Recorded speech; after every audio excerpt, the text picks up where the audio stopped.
നമുക്ക് ആദർശിന്റെ നയനയുടെ നാളത്തെ നല്ലൊരു വിശേഷം കേട്ടാലോ? അതിനു മുമ്പായി ആദ്യമായി കാണുന്നവരുണ്ടെങ്കിൽ ചാനൽ ഇഷ്ടപ്പെട്ട ഒന്ന് സബ്സ്ക്രൈബ് ചെയ്യാൻ മറക്കരുത്. വീഡിയോ ഇഷ്ടപ്പെടുവാണെങ്കിൽ ലൈക്ക് ചെയ്യാനും നിങ്ങളുടെ വിലയേറിയ അഭിപ്രായങ്ങളൊക്കെ രേഖപ്പെടുത്താനും മറക്കരുത്.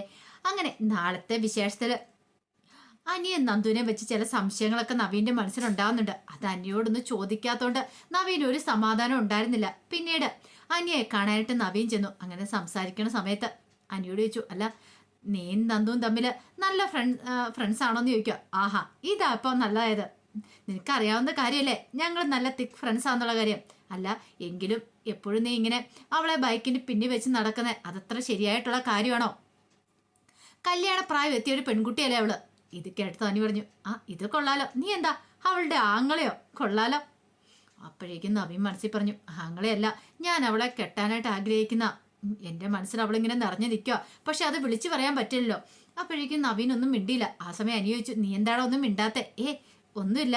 അല്ല നിന്റെ മനസ്സിൽ ഏതോ ഒരു പെണ്ണുണ്ടെന്നല്ലേ പറഞ്ഞേ? ഏതോ ഒരു പെൺകുട്ടി ഉണ്ടെന്ന് പറയുന്നു. ഇതുവരെയായിട്ട് നീ അവളെ കുറിച്ച് ഒരു വാക്ക് പോലും പറഞ്ഞിട്ടില്ല. അല്ല അതിനെക്കുറിച്ച് എന്തെങ്കിലും ഒരു ക്ലൂ താടാ. അങ്ങനെയാണെങ്കിൽ എത്രയും പെട്ടെന്ന് തന്നെ നിന്റെ വീട്ടിൽ ഞങ്ങൾ സംസാരിക്കാം. തൽക്കാലത്തേക്ക് അത് വേണ്ട. കാരണം എൻ്റെ വീട്ടിൽ അതിപ്പോൾ അംഗീകരിക്കുമെന്ന് എനിക്ക് തോന്നുന്നില്ല. അതിനുള്ള സമയം വരുമ്പോൾ ഞാൻ പറയാമെന്ന് പറയാം. നിന്റെ സമയം ഏത് സമയത്താണോ എന്തോ വരുന്നത്. ആ സമയത്ത് അനിയോട് നവീൻ പറഞ്ഞു, എന്നാലും ഞാൻ പറഞ്ഞ കാര്യം നീ എന്താ നന്ദുമായിട്ട് ചുറ്റിയടിക്കുന്നോ? എടാ അത് നീ സീരിയസ് ആയിട്ട് നിൽക്കേണ്ട കാര്യമില്ല. അവളും ഞാനും തമ്മിൽ നല്ല അടുപ്പത്തിലാ. ഞങ്ങൾക്കിടയിൽ രഹസ്യങ്ങളും കാര്യങ്ങളൊന്നുമില്ല. അതുപോലെ ഞങ്ങൾ ഫ്രണ്ട്ഷിപ്പോട് കൂടിയിട്ടാണ് മുന്നോട്ട് പോകുന്നത്. നിനക്കറിയാലോ എൻ്റെ കൂടെ ബൈക്ക് വരുന്നതിന് അവൾക്ക് മടിയൊന്നുമില്ല. അതുപോലെ തന്നെ എനിക്ക് ആ കാര്യത്തിൽ ഒരു പേടിയില്ലെന്ന് പറഞ്ഞു. നവീന് നല്ല ടെൻഷൻ ഉണ്ടായിരുന്നു. ദൈവമേ ഇത് പണിയാകുമോ എന്നൊരു ചിന്ത. ഇവർ തമ്മിൽ എന്തെങ്കിലും അടുപ്പമുണ്ടോയെന്ന് അറിയാൻ വേണ്ടിയിട്ടാണ് നവീൻ ഇങ്ങനെ ഓരോ കാര്യങ്ങളൊക്കെ ചോദിച്ചുകൊണ്ടിരിക്കുന്നത്. പക്ഷെ അനി ആരാ മോന്? അനി ഒന്നും വിട്ടു പറയുന്നില്ല. അനി എന്തേലും പറഞ്ഞാൽ മാത്രമല്ലേ അവനെ അറിയത്തുള്ളൂ.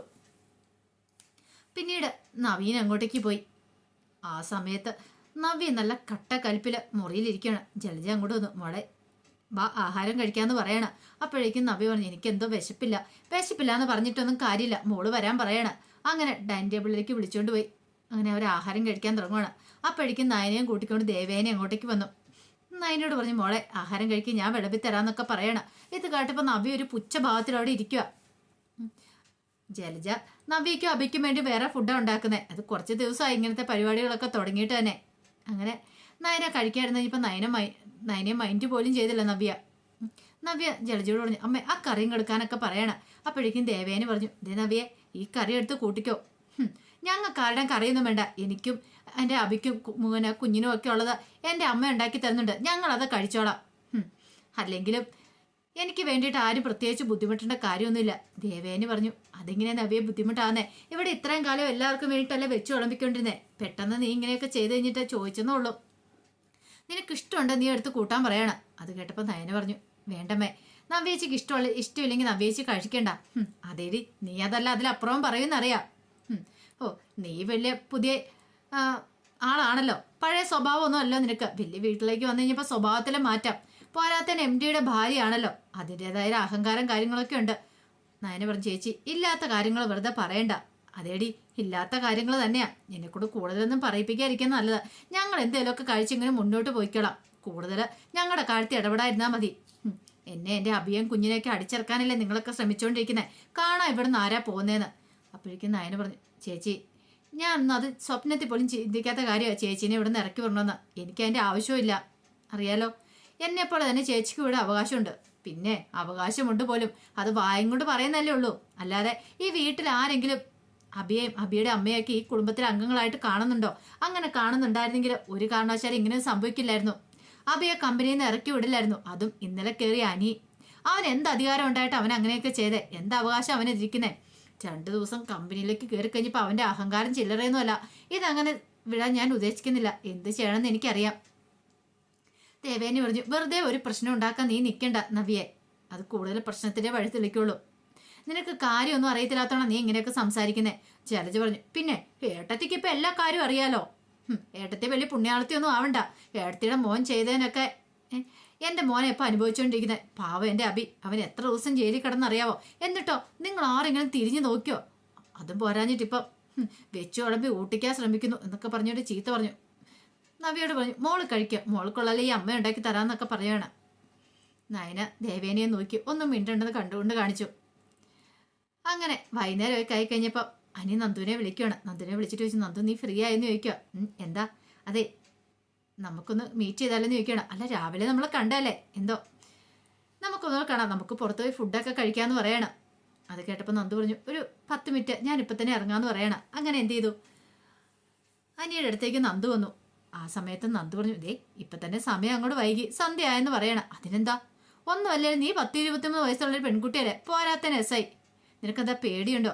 എടാ, എനിക്ക് പേടി എൻ്റെ വീട്ടുകാരെയാണെന്നറിയാലോ. താമസ അങ്ങനെ ചെന്നാൽ 100 ചോദ്യങ്ങൾ കാണും. പിന്നെ നമ്മൾ രണ്ടുപേരും കൂടെ ഇങ്ങനെ നടക്കുന്ന കണ്ട ഇനി ആദർശേണ്ണൻ നയനേച്ചിയൊക്കെ അറിഞ്ഞിട്ടുണ്ട പ്രശ്നമോ? എടി, നീ അതൊന്നും ഓർത്ത് വിഷമിക്കണ്ട. ഒന്നുമല്ലേ, നീ എൻ്റെ കൂടെ അല്ലേ? ഓ പിന്നെ നിൻ്റെ കൂടെയാണ് പോലും. എടി, ഒന്നുമല്ലേലും ഞാൻ ഇത്രയും വലിയ നിന്നേക്കാളും മുതിർന്നല്ല ഞാൻ. അതെ, അതെനിക്ക് മനസ്സിലായി. അതുകൊണ്ടാണല്ലോ നീ കല്യാണം കഴിച്ചതെന്ന് ചോദിക്കണം. ഓ, അത് നീയും കൂടെ കാണാൻ ഞാൻ കല്യാണം കഴിച്ചേ. എനിക്ക് കല്യാണം കഴിക്കാനൊന്നും അപ്പം താല്പര്യമില്ലായിരുന്നു. പിന്നെ നീ എന്നോട് പോയി കെട്ടിക്കോളാൻ പറഞ്ഞിട്ടല്ലേ. അപ്പോഴേക്കും നന്ദു പറഞ്ഞു, ഇനിയിപ്പോൾ അതിനെക്കുറിച്ചൊന്നും കൂടുതൽ പറയണ്ട. അനി പറഞ്ഞു, അതെ അവന് നല്ല സംശയമുണ്ട് നവീന്. സംശയം? എന്ത് സംശയം? അല്ല, ഞാൻ നിന്നെ ബൈക്കിന് പിന്നിരുത്തി കൊണ്ടു നടക്കുന്നില്ലേ, അവൻ പറയുന്ന ആൾക്കാരാരെങ്കിലും കണ്ട എന്ത് വിചാരിക്കും? നീ പ്രായപൂർത്തിയായ ഒരു പെൺകൊച്ചല്ലേ എന്നൊക്കെ. അത് കൊള്ളാലോ. നവീനായിട്ട് എൻ്റെ കാര്യത്തിൽ ഇത്ര ഇതോ? അല്ല, ശരിക്കും പറഞ്ഞാൽ അവനെ തെറ്റു പറയാൻ പറ്റില്ല. നിന്നെ ചിലപ്പോൾ ഒരു പെങ്ങളെ പോലെ ആയിരിക്കും കാണുന്നത്, അതുകൊണ്ടായിരിക്കും അവൻ ഇങ്ങനെയൊക്കെ പറയണേ. നന്ദു പറഞ്ഞു, ഏയ് അങ്ങനെയാണെന്നൊന്നും എനിക്ക് തോന്നുന്നില്ല. നവീനേട്ടൻ നമ്മളെല്ലാം ഫ്രണ്ട്സ് അല്ലേ. അപ്പം നവീനേട്ടൻ എന്നോട് എന്തെങ്കിലും പറയാൻ വരെ ഒരു ചിലപ്പോൾ ഫ്രണ്ട് ആയതുകൊണ്ട് ചിലപ്പോൾ ഇച്ചിരി കാര്യത്തിൽ കൂടുതൽ കാണുമെന്ന് പറയണേ. അനി പറഞ്ഞു, അതെ, പക്ഷെ അവനറിയില്ലോ നമ്മൾ തമ്മിലുള്ള ഇഷ്ടത്തെ കുറിച്ച്. അത് കേട്ടപ്പോൾ നന്ദു പറഞ്ഞു, ഇനിയിപ്പോൾ അതിനെക്കുറിച്ചൊന്നും കൂടുതൽ പറയാതിരിക്കുന്നത് നല്ലത്. നവീനായിട്ട് അറിഞ്ഞിട്ടുണ്ടെങ്കിൽ ഉറപ്പായിട്ടും നമ്മൾ രണ്ടുപേരും ഇങ്ങനെ കറങ്ങി അടിച്ച് നടക്കുക എന്നുള്ള കാര്യം വീട്ടിൽ പറയുക തന്നെ ചെയ്യുമെന്ന് പറഞ്ഞു.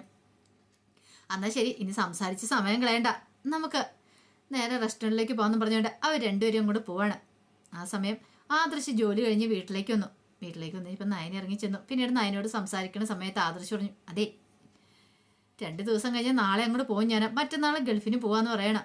അത് കേട്ടപ്പോൾ നയന പറഞ്ഞു, എനിക്ക് സങ്കടമുണ്ട് ആദർശേട്ടൻ പോകുന്നുണ്ട്, പക്ഷെ പോകാതിരിക്കാൻ പറ്റില്ലോ, അവിടുത്തെ കാര്യങ്ങളൊക്കെ നടത്തണ്ടേ. അതെ, ഇനിയിപ്പോൾ 2 ദിവസം നിന്നോടൊപ്പം ചെലവഴിക്കാൻ ഞാൻ ആഗ്രഹിക്കുന്നത്. കാരണം നിന്നോടൊപ്പം പുറത്തു പോയി ഫുഡ് കഴിക്കണം, അങ്ങനെ കുറേ ആഗ്രഹങ്ങളും കാര്യങ്ങളൊക്കെ എനിക്കുണ്ട്.